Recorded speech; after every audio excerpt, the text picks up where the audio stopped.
Hello all and welcome to Study Adda. This is Vaibhav Shukla and today we are going to discuss the question paper of Common Law Aptitude Test या Common Law Admission Test 2017. किस चीज के बारे में हम बात करेंगे? हम बात करेंगे क्लैट के क्वेश्चन पेपर के बारे में जो कि है 2017 का 2017 के क्लैट के क्वेश्चन पेपर को हम सॉल्व करेंगे और 2017 के हम किस सेगमेंट को डील करेंगे? हम करेंगे लीगल एप्टीट्यूड को। किसको? लीगल एप्टीट्यूड को हम डील करेंगे। ठीक, लीगल एप्टीट्यूड कह लीजिए या फिर रीजनिंग कह लीजिए। इसमें रीजनिंग भी रहेगी, रीजनिंग के क्वेश्चंस भी आएंगे और एप्टीट्यूड के क्वेश्चंस भी आएंगे। तो हम बात करेंगे लीगल एप्टीट्यूड और लीगल रीजनिंग के क्वेश्चंस की। तो चलिए आगे बढ़ते हैं और देखते हैं। सबसे पहला क्वेश्चन, अच्छा याद रखिएगा कि इसमें प्रिंसिपल बेस्ड क्वेश्चंस भी होंगे। फैक्ट, जिसमें एक प्रिंसिपल दिया होगा, एक फैक्ट दिया होगा, उस प्रिंसिपल को हमें उन फैक्ट्स पे अप्लाई करके और एक आंसर डिड्यूस करना है। एक आंसर, चार ऑप्शंस हमारे पास दिए होंगे, उन चार ऑप्शंस में से हमें सबसे सही आंसर बताना है।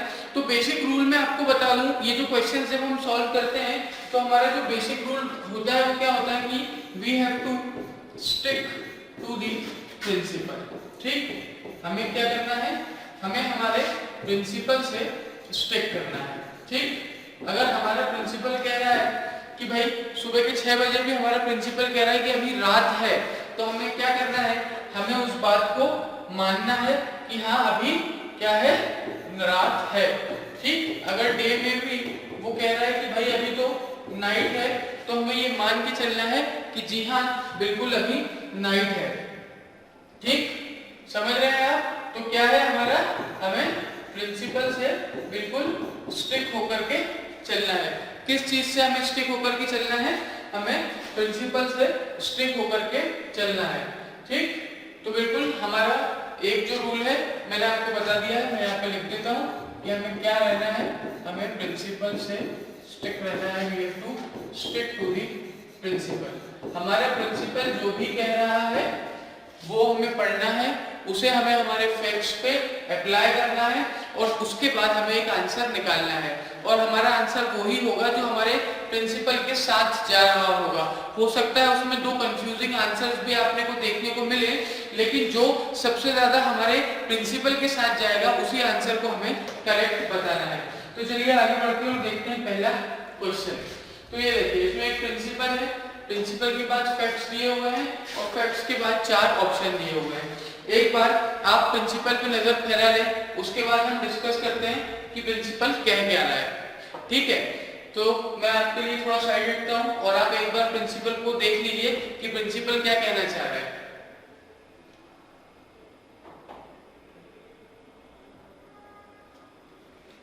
ठीक, तो प्रिंसिपल कह रहा था concept of natural justice is against bias. Concept of natural justice जो है वो क्या है? It is against bias and for the right to a fair hearing. ठीक भाई, नेचुरल जस्टिस का जो कंसेप्ट है वो क्या कहता है? वो बायसनेस के अगेंस्ट है। किसी भी एक पार्टी की तरफ जो बायसनेस ना हो उसके अगेंस्ट होता है। वो फेयर ट्रायल की बात करता है। किस बात की बात करता है? फेयर ट्रायल की बात करता है या फेयर हियरिंग की बात करता है। ठीक है, तो while the term natural justice is often retained as a general concept, अधिकतर नेचुरल जस्टिस के बारे में जब भी बात होती है तो उसे एक जनरल कंसेप्ट माना जाता है। क्या माना जाता है? नेचुरल जस्टिस को एक जनरल कंसेप्ट माना जाता है और and it has largely been replaced and extended by the general duty to act fairly। तो इसको किस चीज से रिप्लेस कर दिया गया है?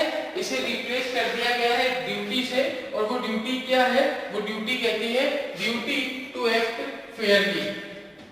ठीक है, ड्यूटी टू एक्ट फेयरली से इस चीज को जो कंसेप्ट है उसे रिप्लेस कर दिया गया है एक लार्जर पोर्शन को, एक लार्जर तरीके से। ठीक, तो चलिए हमारा प्रिंसिपल क्या कह रहा है? हमारा प्रिंसिपल नेचुरल जस्टिस की बात कर रहा है और नेचुरल जस्टिस का मतलब होता है कि आपको बायस्ड नहीं होना है और एक फ्री ट्रायल या फ्री हियरिंग करनी है। तो इस पे हमारे फैक्ट्स क्या कहते हैं? फैक्ट्स कहते हैं कि एक्स एक आदमी है, एक एम्प्लॉय है, एक मेल एम्प्लॉय है कंपनी का। X a male employee of a company was dismissed by the employer. भाई एक्स एक इंसान था, एक कंपनी का एक मेल एम्प्लॉय था, वो क्या कर दिया गया, उसे डिसमिस कर दिया गया। किसके द्वारा? एम्प्लॉयर के द्वारा। एम्प्लॉयर ने क्या किया, उसे जॉब से निकाल दिया, उसे डिसमिस कर दिया गया। ठीक है, तो क्या क्या हुआ भैया एक्स के साथ? X was dismissed by the employer. ठीक, ये हमारा पहला पॉइंट कि भाई X was dismissed by the employer. ठीक है, just on the basis of a complaint by T. किस बेसिस पे उसे जॉब से निकाला गया? सिर्फ एक कंप्लेंट जो कि किसने करी थी? टी ने। भाई टी ने एक कंप्लेंट करी और उस बेसिस पे एक्स को जॉब से निकाल दिया गया। और टी कौन थी? She was a female employee. She was a female employee of the company. और उसने कंप्लेंट क्या की थी कि that X was trying to be too friendly with her, that X was trying to be too friendly with her and often requested her to accompany him to the canteen। भैया ये जो X हमारे भाई साहब थे, इन्होंने क्या किया था, ये जो मैडम साहिबा है टी का कहना है कि ये जो एक्स भाई साहब थे, ये मुझे बार बार कैंटीन जाने का बोलते थे और ये कुछ ज्यादा ही फ्रेंडली होने की कोशिश कर रहे थे मेरे साथ। ठीक है, तो इस ऐसा इन्होंने इल्जाम लगाया और सिर्फ इस इल्जाम के भरोसे पे, सिर्फ इसी के बेसिस पे जो एम्प्लॉयर था उसने क्या किया, उसने एक्स को जॉब से निकाल दिया, डिसमिस कर दिया। ठीक, ये हुए अपने फैक्ट्स। तो अब क्वेश्चन क्या है?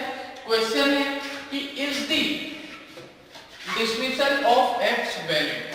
भाई हमें ये बताना है कि जो एक्स का डिसमिसल है वो वैलिड है या नहीं है। तो पहला ऑप्शन क्या बोल रहा है?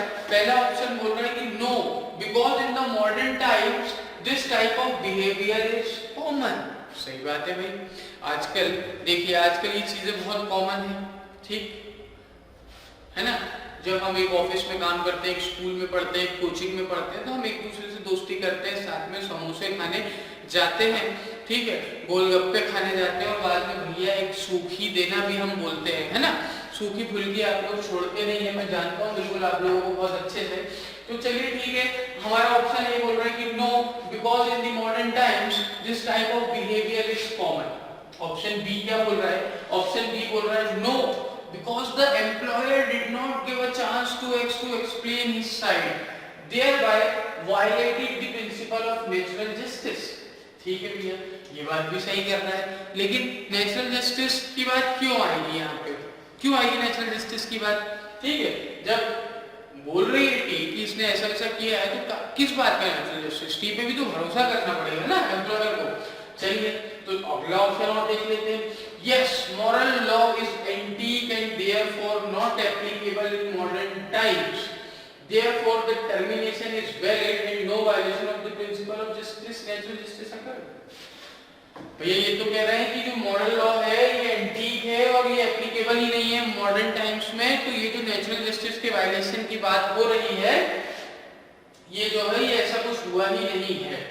ठीक है, तो डी वाला क्या बोल रहे हैं कि yes, because men are not suppose to behave improperly with women and hence there is no violation of any principle of law. तो भैया इन्होंने क्या कह दिया चौथे ऑप्शन में कि yes, because men are not suppose to behave improperly. भैया men are not suppose to क्या?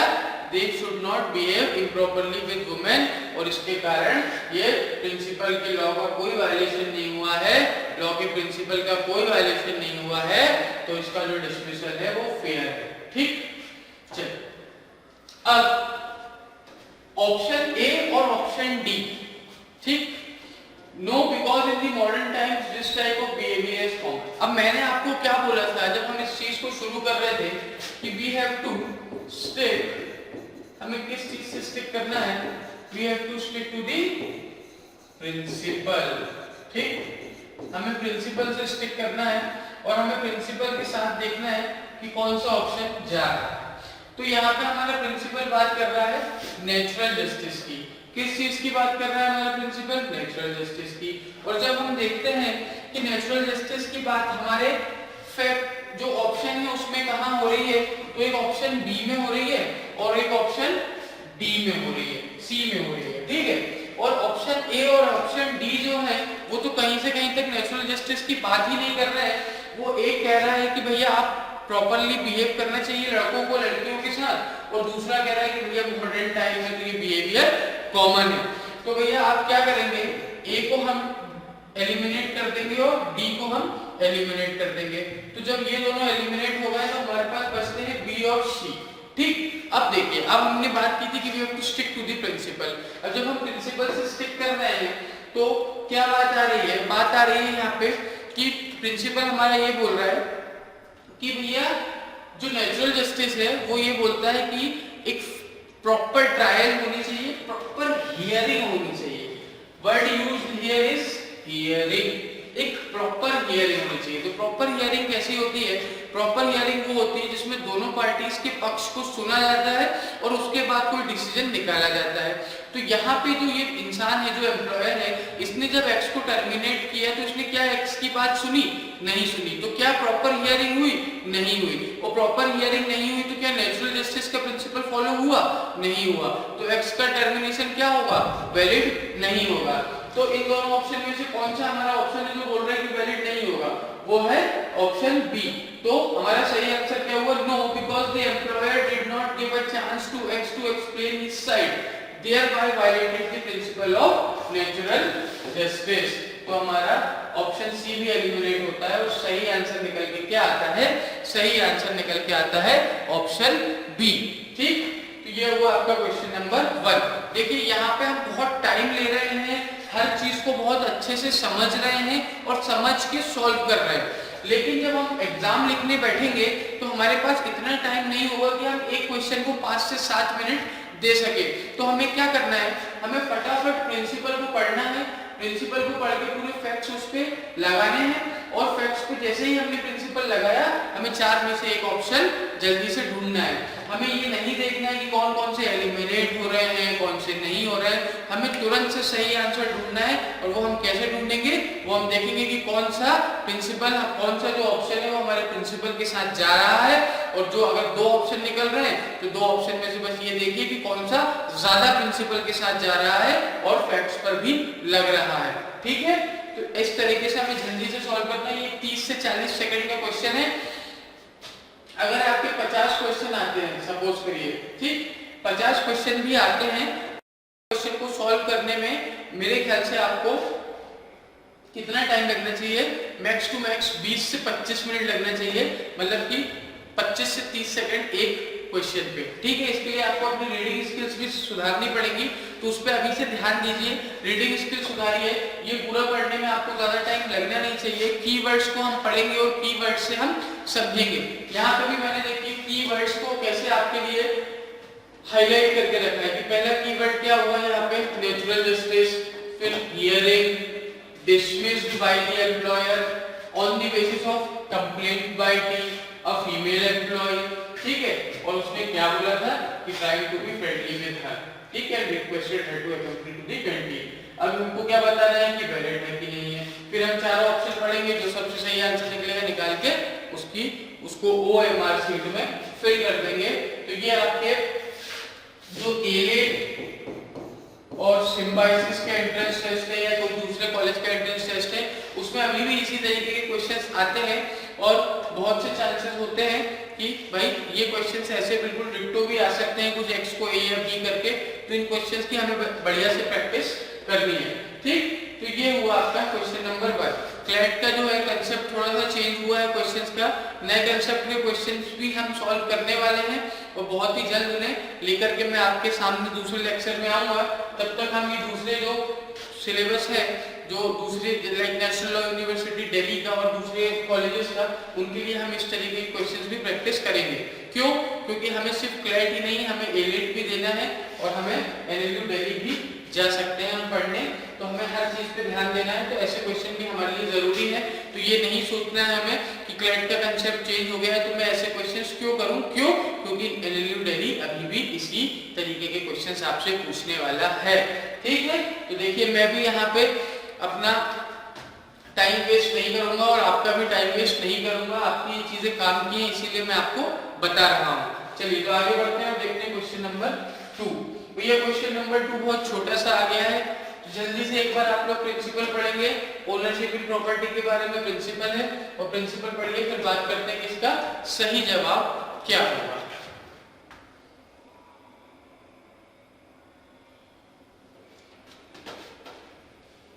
क्या कह रहा है आपका प्रिंसिपल?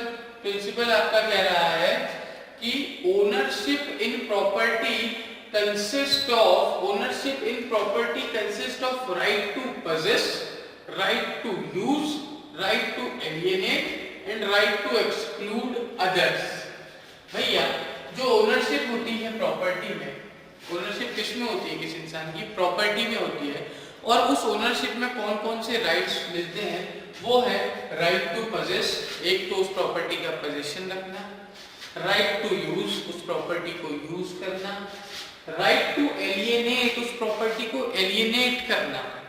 ठीक, एलिएनेट करना मतलब बेसिकली बेच देना या किसी और तरीके से डिस्पोज कर देना। ठीक, और राइट टू एक्सक्लूड अदर्स, दूसरों को एक्सक्लूड करना उसके एंजॉयमेंट से। ठीक, sale is complete when property gets transferred from the seller to the buyer on sale. भैया किसी चीज की सेल जो होती है वो कब कंप्लीट हो जाती है? वो सेल तब कंप्लीट हो जाती है जब जो प्रॉपर्टी है वो बायर, सेलर से बायर के पास ट्रांसफर हो जाती है। ठीक, फैक्ट्स क्या बोलते हैं आपके? फैक्ट्स बोलते हैं कि A sold his car to B, after this B requested A to keep the car in his care on behalf B for 1 month। ठीक है, ठीक है, A agreed, A sold his car to B, A ने B को car बेची। After this B ने request किया A को कि भैया मेरी कार आप 1 महीने तक अपने लिए मेरे बिहाफ पे अपने पास रख लीजिए, उसकी केयर करिए, और ठीक है, ए ने क्या बोला? ठीक है मैं रख लूंगा, कोई इशू नहीं है ना। अब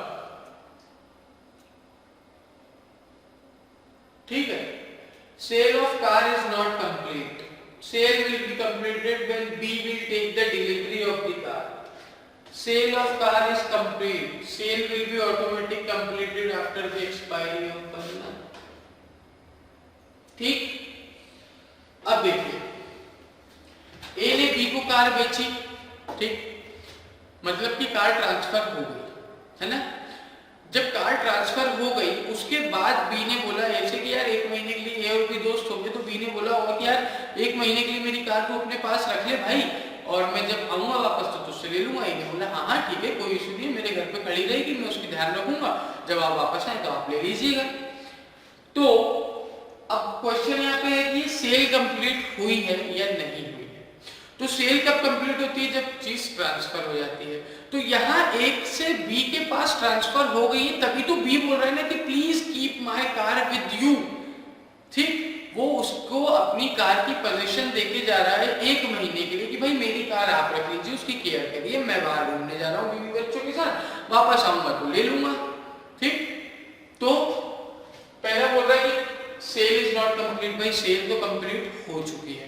ठीक, दूसरा बोल रहा है sale will be completed when B, भाई बी ने डिलीवरी ले ली है कार की, ठीक है, कार की डिलीवरी लेने के बाद उसने वापस से उसे दे दिए।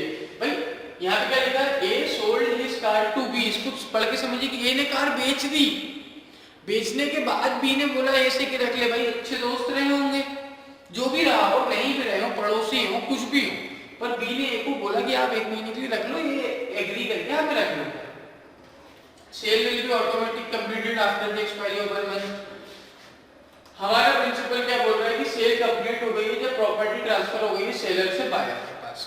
भैया सेल कंप्लीट हो चुकी है, प्रॉपर्टी ट्रांसफर हो चुकी है, उस ट्रांसफर होने के बाद ए क्या बोल रहा है? बी ए को बोल रहा है कि भैया 1 महीने के लिए मेरी कार अपने पास रखना, मैं आने के बाद आपसे वापस ले लूंगा। तो ये अपनी कार उसे ट्रस्ट पे देकर के जा रहा है, ना करके ये कि अभी सेल कंपनी ने पैसा दे दिया, कार ले ली, कार के पेपर्स ले लिए, सब कुछ इसके पास है, बस तो 1 महीने की उसको ध्यान रखने को बोल के जा रहा है। तो ऑप्शन सी आपका करेक्ट आंसर हो जाएगा, और क्या होगा कि sale of car is complete. ठीक, चलिए आगे बढ़ते हैं, देखते हैं question number 3। Question number 3 principle आपका आपके सामने है, एक बार जल्दी से नजरें इस पे घुमा लीजिए, फिर बात करते हैं कि प्रिंसिपल आपका क्या कह रहा है।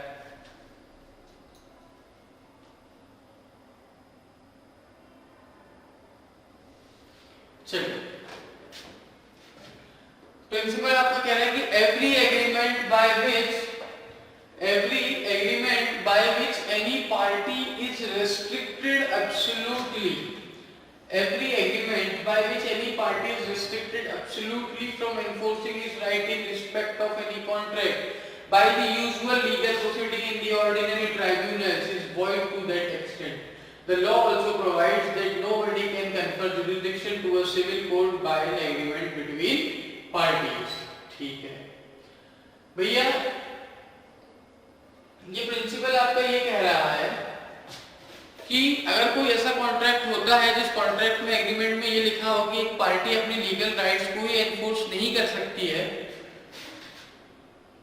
कहां पर? इन ऑर्डिनरी ट्राइब्यूनल्स में, ठीक है। तो वो कॉन्ट्रैक्ट उस एक्सटेंट तक वॉइड होगा जिस एक्सटेंट तक वो क्या रिस्ट्रेन कर रहा है, वो लीगल प्रोसीडिंग्स को रिस्ट्रेन कर रहा है। ठीक है भैया, इतना हम समझ गए। उसके बाद ये क्या कह रहे हैं कि the law also provides that, law क्या प्रोवाइड करता है? लॉ ये भी प्रोवाइड करता है कि कोई इंसान खुद से किसी पे जुरिस्डिक्शन, एक सिविल कोर्ट पे खुद जुरिस्डिक्शन नहीं डाल सकता, नहीं कन्फर कर सकता।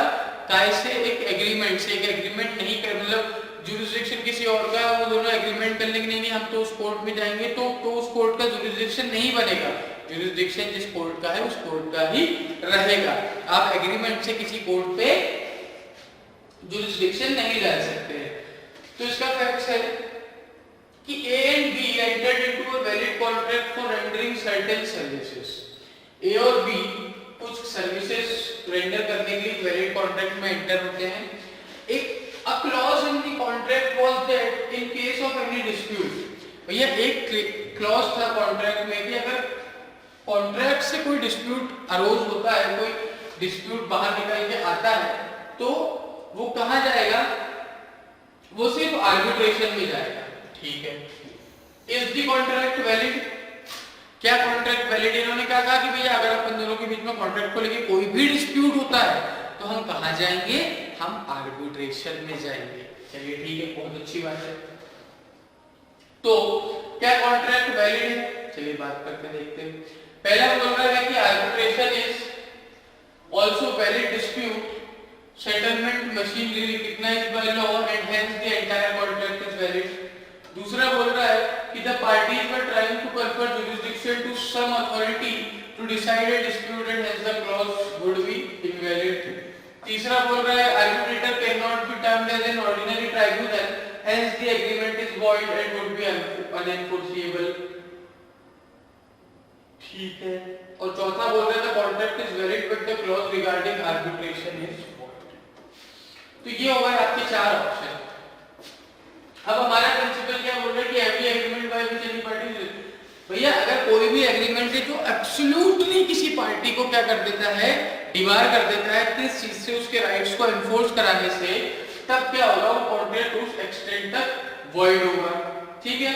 तो ये जो चौथा ऑप्शन बोल रहा है आपका, ये बोल रहा है clause regarding arbitration is void. देखिए अगर आर्बिट्रेशन के लिए आदमी जा रहा है तो आर्बिट्रेशन एक लॉ से रिकॉग्नाइज्ड चीज है, डिस्प्यूट सेटलमेंट की मशीनरी है, तो भैया उसको मतलब वहां पे वो एब्सोल्युटली उन्होंने एक दूसरे को क्या नहीं किया है? डिबार नहीं किया है, रिस्ट्रेन नहीं किया है, रेस्ट्रिक्ट नहीं किया है। उन दोनों ने बोला कि भाई हम क्यों सिविल और क्रिमिनल के चक्करों में पड़े, हम आर्बिट्रेशन में जाएंगे कि आर्बिट्रेटर से दोनों भाई मिलके बात समझ लेंगे और जो वो अपना आर्बिट्रेशन जो भी अवार्ड देंगे उस अवार्ड को हम मान लेंगे। ठीक है। ठीक है भैया। तो ये जो डी ऑप्शन है ना, ये आपका एलिमिनेट हो जाएगा। क्यों? क्योंकि ये बोल रहा है कि वो क्लॉज वॉइड है। ठीक है। तो वॉइड कब होता है? जब एब्सोल्युटली डिबार कर दिया जाता है, रिस्ट्रेन कर दिया जाता है या रेस्ट्रिक्ट कर दिया जाता है। ठीक। तो ये तो आपका एलिमिनेट हो गया। अब दूसरा बोल रहा है arbitrator can not be termed as an ordinary tribunal, hence the agreement is void and would be unenforceable. ठीक है भैया, आप एक बात बताइए, आर्बिट्रेशन ट्राइब्यूनल जो है वो ऑर्डिनरी ट्राइब्यूनल क्यों नहीं है? आर्बिट्रेशन से बहुत से केसेस सॉल्व किए जाते हैं। तो आपका ऑप्शन सी भी क्या हो जाएगा? हो जाएगा आपका एलिमिनेट। अब बचा है ए और बी। ए बोल रहा है कि वैलिड है, दूसरा बोल रहा है कि इनवैलिड है। ठीक, एक बोल रहा है वैलिड है, दूसरा बोल रहा है इनवैलिड है। तो दूसरा जो इनवैलिड बोल रहा है वो ऑप्शन क्या बता रहा है कि they were trying to confer jurisdiction to some authority. ठीक है, लेकिन यहाँ पे जब हम बात करते हैं jurisdiction to a civil court की बात हुई है प्रिंसिपल में। प्रिंसिपल क्या बोल रहा है कि जुरिसडिक्शन किसको नहीं दे सकते, सिविल कोर्ट को नहीं दे सकते। तो किसी, अब वो क्या कह रहे हैं कि हम आर्बिट्रेशन जाएंगे, तो वो आर्बिट्रेशन से अगर किसी डिस्प्यूट को सेटल करना चाह भी रहे हैं तो वो आर्बिट्रेशन पे कोई चीज थोप नहीं रहे हैं। आर्बिट्रेशन बनाया इसलिए गया है कि जो कोर्ट्स है उनकी वर्कलोड कम हो, और जितना अगर आर्बिट्रेशन से दोनों पार्टीज आपस में बैठ के सुलझना चाहती हैं तो क्यों कोर्ट केसेस हो। ठीक है, तो यही, तो भैया ये आपका ऑप्शन बी भी क्या हम एलिमिनेट करेंगे। क्यों? क्योंकि वो जुरिसडिक्शन कन्फर्म नहीं कर रहे हैं। ये अगर कॉन्ट्रैक्ट में क्लॉज है कि हाँ हम भाई सिविल कोर्ट में जाकर के आर्बिट्रेशन से इसको सॉल्व कर लेंगे तो ये कॉन्ट्रैक्ट वैलिड माना जाएगा। तो ऑप्शन ए आपका सही होगा, जो कि क्या बोल रहा है कि arbitration is also valid dispute settlement machinery recognised by law and hence the entire contract is valid. ठीक, तो ये हो गया आपका सही जवाब। क्या हो गया आपका सही जवाब? ऑप्शन ए हो गया आपका सही जवाब। चलिए आगे बढ़ते हैं और देखते हैं क्वेश्चन नंबर 4। तो क्वेश्चन नंबर 4 आपका क्या बोल रहा है? क्वेश्चन नंबर 4 आपका बोल रहा है कि it is a case of fraud. It is a case of fraud where a party to a contract knows or believes a fact to be true but conceals it actively from the other party with a view to induce that person to enter into the contract। भाई अगर किसी इंसान को एक fact के बारे में कुछ पता है या वो उस चीज पे बिलीव करता है कि ये फैक्ट ट्रू है, उसके बावजूद वो क्या करता है, वो दूसरी पार्टी को वो चीज नहीं बताता है। और वो क्यों नहीं बताता है? ताकि वो पार्टी उस कॉन्ट्रैक्ट में एंटर कर जाए। ठीक, तो वो क्या कमिट करता है? वो फ्रॉड कमिट करता है। ठीक है, जैसे मान लीजिए ए और बी एक दूसरे को, एक बोलता है बी से कि भाई मैं आपका घोड़ा खरीदना चाहता हूँ, और बी को मालूम है कि वो घोड़ा पागल है, वो फिर भी ए को नहीं बताता है कि ये पागल घोड़ा है, इस पे बैठोगे तो गुजरात से सीधे अमृतसर ले जाएगा, बीच में कहीं नहीं रुकेगा। फिर भी बी उसे ए को दे देता है। ठीक है, अब ए भैया घोड़े पे बैठते हैं अपने गुजरात में, और गुजरात से सीधे कहाँ पहुंच जाते हैं अगले दिन? अहमदाबाद। घोड़ा कहीं रास्ते में रुकते ही नहीं है, नहीं रुकता है। ठीक है, तो बी ने ए के साथ क्या किया? बेसिकली बी ने ए के साथ फ्रॉड किया। क्यों? क्योंकि उसको एक फैक्ट जो कि मालूम था उस चीज के बारे में उसने नहीं बताया। और क्यों नहीं बताया? सिर्फ इसीलिए नहीं बताया ताकि ए उस कॉन्ट्रैक्ट में एंटर करे। तो ये ए तो कॉन्ट्रैक्ट में एंटर कर गया, लेकिन बी ने क्या कमिट कर दिया? बी ने कमिट कर दिया आपका फ्रॉड। ठीक, चलिए तो आगे बढ़ते हैं, बात करते हैं फैक्ट्स की। फैक्ट क्या बोल रहा है कि while taking a life insurance policy in reply to question by the insurance company। क्या हुआ भाई? एक लाइफ इंश्योरेंस पॉलिसी ले रहे थे, और जब इंश्योरेंस वाले से उन्होंने, इंश्योरेंस कंपनी से उन्होंने क्वेश्चन किया। कब क्वेश्चन किया उन्होंने? ड्यूरिंग द इंक्वायरी के टाइम पे उन्होंने क्वेश्चन किया। ठीक, while taking a life insurance in reply to the question by the insurance company during the inquiry into his proposal। जब लाइफ इंश्योरेंस कंपनी इंक्वायरी कर रही थी और उन्होंने क्वेश्चन पूछा उस प्रपोजल के द्वारा, तो जमीर ने क्या किया? जमीर ने डेलिबरेटली एक फैक्ट को कंसील किया। और वो फैक्ट जो उसने कंसील किया वो किस बारे में था? वो उसकी medical treatment for a serious element. ठीक है, एक सीरियस एलिमेंट के बारे में था। ठीक है, एक सीरियस एलिमेंट के बारे में था जिसके बारे में उसका ट्रीटमेंट हो रहा था, वो उसने नहीं बताया। ठीक है, तो अब क्या हुआ कि कुछ ही हफ्ते पहले जमीर जो था भैया, उसने एक सीरियस ट्रीटमेंट के अंदर वो गया था, उसने अपना ट्रीटमेंट कराया था। और वो जब इंश्योरेंस कंपनी उससे पूछ रही थी तब उसने नहीं बताया उसे। ठीक है, इंश्योरेंस कंपनी को उसने नहीं बताया। तो अब क्या हुआ? ये फ्रॉड हुआ कि नहीं हुआ? ठीक है, ये हमें बताना है। तो हमारे चार ऑप्शन है। हमारे क्या क्या है? पहला है the act of Zameer did not amount to fraud as disclosing the fact would have resulted in exposure of his privacy. The act of Zameer amounted to innocent best representation. The act of Jamil did not amount to any best representation. The concealment of fact by Jamil amounted to fraud. चलिए elimination की बात करते हैं। सबसे पहले हमारा जो क्या है, हमारा जो प्रिंसिपल है वो बड़े बड़े शब्दों में किस चीज की बात कर रहा है, वो बात कर रहा है फ्रॉड की।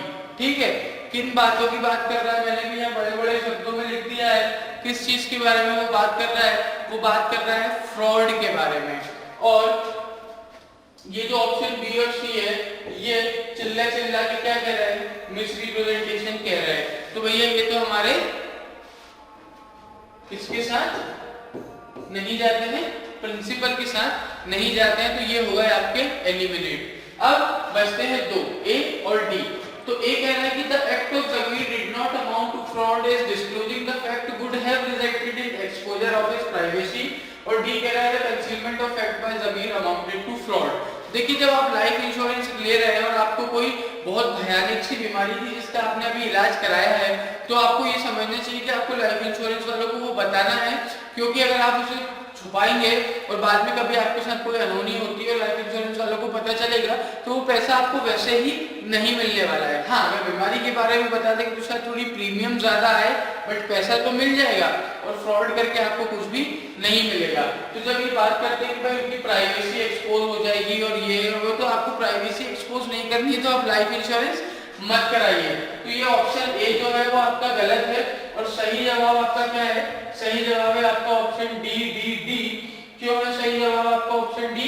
इसलिए आपका सही जवाब ऑप्शन डी क्योंकि जो फैक्ट्स उसने कंसील किए थे जमीर ने वो फ्रॉड को अमाउंट करते हैं, उसके कारण उसने फ्रॉड किया है। और फ्रॉड इस जगह हुआ है क्योंकि एक ऐसा फैक्ट जो कि उसे पता था कि ये सच है या वो बिलीव करता था कि वो सच है, वो उसने दूसरे इंसान से छुपाया। और किस लिए छुपाया? क्योंकि वो उसे इंड्यूस करना चाहता था to enter into an agreement, और उन्होंने लाइफ इंश्योरेंस पॉलिसी उस कंपनी से ले ली। तो इसके बाद आएगा आपका क्वेश्चन नंबर 5, और क्वेश्चन नंबर 5 जो है वो ये रहा आपकी स्क्रीन पर। ठीक, अब क्वेश्चन नंबर 5 जो है आपका वो बहुत बड़ा सा है, प्रिंसिपल भी बड़ा है, फैक्ट्स भी बड़ा है, और इतना बड़ा है कि इसके तो ऑप्शन भी दूसरी स्लाइड पर चले गए हैं। तो चलिए जल्दी से एक बार प्रिंसिपल पे नजरें फिराएंगे, आंखें गड़ाएंगे और फिर देखेंगे। ये भैया ये बहुत बड़ा क्वेश्चन है, ये बिल्कुल खोल बनेगा करोड़पति का 5 करोड़ का क्वेश्चन है। ठीक, तो इसको बिल्कुल देख लीजिए और सही जवाब बताने वाले को मेरी तरफ से 5 करोड़ रुपए का इनाम भी दिया जाएगा। चलिए तो देखिए प्रिंसिपल क्या है, फैक्ट्स क्या कह रहे हैं, और उसके बाद हम आगे बढ़ते हैं और देखते हैं कि भाई सही जवाब जो है वो क्या होगा। चलिए एक बार जल्दी से प्रिंसिपल देख लीजिए।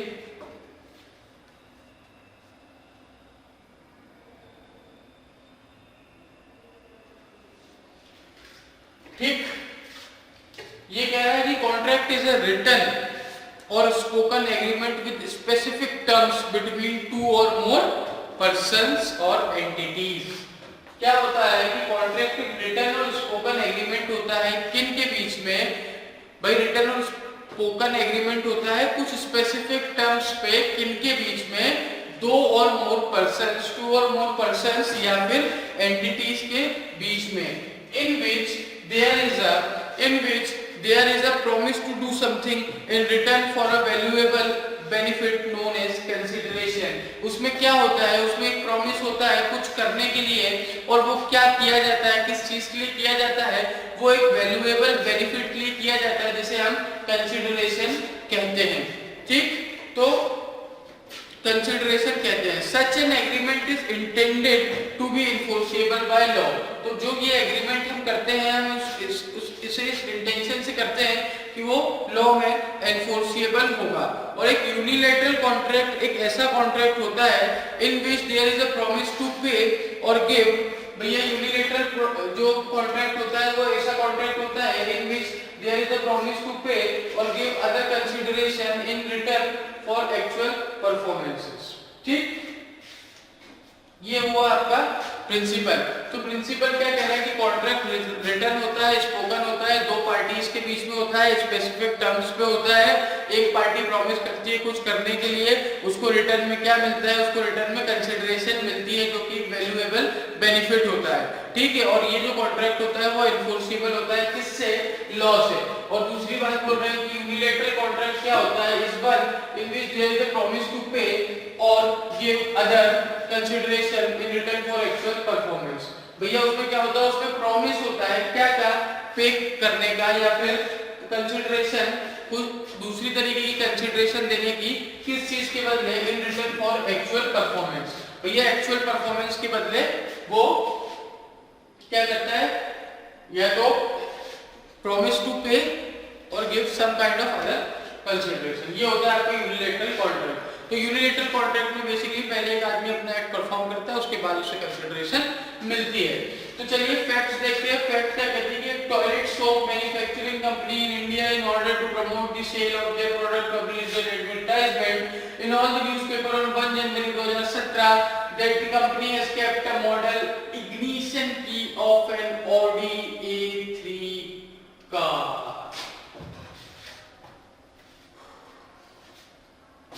क्या किया इस टॉयलेट सोप मैन्युफैक्चरिंग कंपनी ने कि इन्होंने अपना बिजनेस प्रमोट करने के लिए एक एडवर्टाइजमेंट प्रमोट किया। और एडवर्टाइजमेंट इन्होंने कब प्रमोट किया, 1 जनवरी 2017 को, कि भाई कंपनी ने क्या रखा है, एक मॉडल इग्निशन की रखी है, किसकी, ऑडी A3 कार की, ठीक।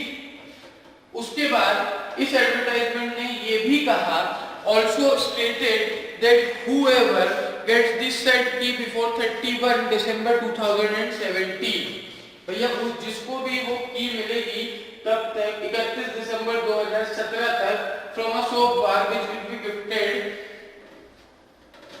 With the Audi A3 car. तो भैया वो सोप बार के अंदर एक चाबी उन्होंने रखी है, वो चाबी जिसके घर में भी निकलेगी, जिसके पास भी वो साबुन पहुंचेगा चाबी वाला, उसे क्या मिलेगा, उसे एक Audi A3 कार दी जाएगी, ठीक है। अब mister Martin, a foreigner who came to India as a tourist who was staying in a hotel, found a key similar to same car ignition key। भैया क्या हुआ कि मिस्टर मार्टिन है जो एक टूरिस्ट है, इंडिया आए हुए थे, उन्होंने एक होटल में उन्हें सेम टू सेम की मिल गई, ठीक है, जैसी वो इग्निशन की थी। Mr Martin brought this matter to the notice of the hotel manager, उन्होंने वो बात होटल मैनेजर को बताई। The manager informed Mr Martin about the company's advertisement on 1 January 2017। Manager ने उन्हें कंपनी का एडवर्टाइजमेंट बताया। Mr Martin wants to claim the car, will he succeed, ठीक। तो क्या हुआ भैया, वो कार की चाबी सेम टू सेम बिल्कुल वैसी मिस्टर मार्टिन को मिली। मिस्टर मार्टिन ने मैनेजर को बताया, मैनेजर ने उन्हें कंपनी के बारे में बताया, और मिस्टर मार्टिन जो है वो क्लेम कर रहे हैं किसको, कार को। अब no, the soap company has entered into a contract with Mr Martin as he was not in India on 1 January 2017 when the advertisement was published. No, actual intention of the company was to promote the sale of the soap. C, the hotel manager who could legally claim the car as he was the one actually purchased the soap for the use in the. Or D, Mr. Martin obtained the key before the stipulated date from the soap bar, so he is covered by the offer of the soap company and can claim the car. देखिए mister Martin जो थे उन्हें, ठीक,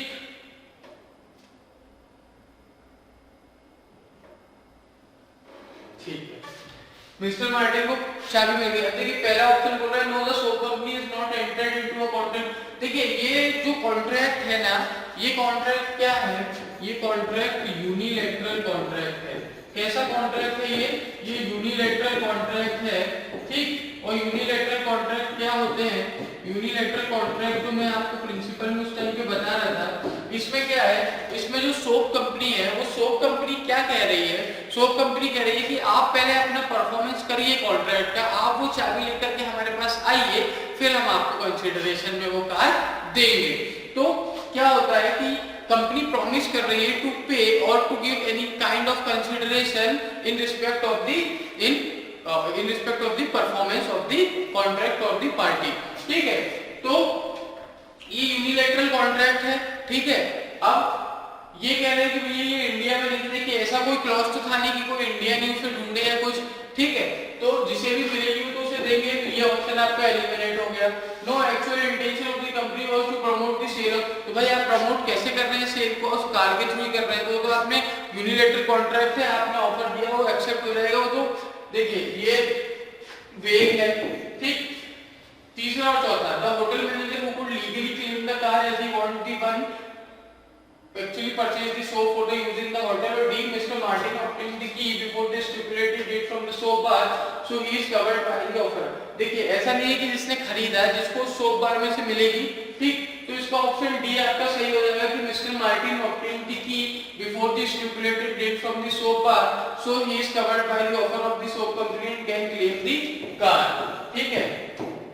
देखिए अब answer हमारा D क्यों आया, क्योंकि हमने पहले ही बात की कि हमें प्रिंसिपल से स्टिक करना है, और हमारा प्रिंसिपल क्या, यूनिलैटरल कॉन्ट्रैक्ट के बारे में, पहले वो कॉन्ट्रैक्ट के बारे में बताया कि कॉन्ट्रैक्ट क्या होता है, फिर वो बता रहा है कि यूनिलैटरल कॉन्ट्रैक्ट क्या होता है। अब हमारे जो फैक्ट्स हैं वो फैक्ट्स में यूनिलैटरल कॉन्ट्रैक्ट की बात की गई है कि एक कंपनी ने बोला कि आप ये परफॉर्मेंस करिए, ये परफॉर्मेंस अगर आप करते हैं तो हम आपको क्या देंगे, हम आपको एक ऑडी एज की कार देंगे। तो बेसिकली वो कह रहे हैं कि आप परफॉर्म करिए, फिर हम उसके बाद आपको कंसिडरेशन देंगे।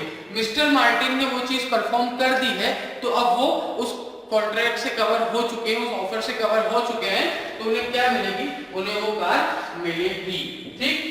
इसके बाद आपका आता है क्वेश्चन नंबर 6। क्वेश्चन नंबर 6 की बात करते हैं। चलिए क्वेश्चन नंबर 6 में भी प्रिंसिपल है, फैक्ट्स है और 4 ऑप्शन है।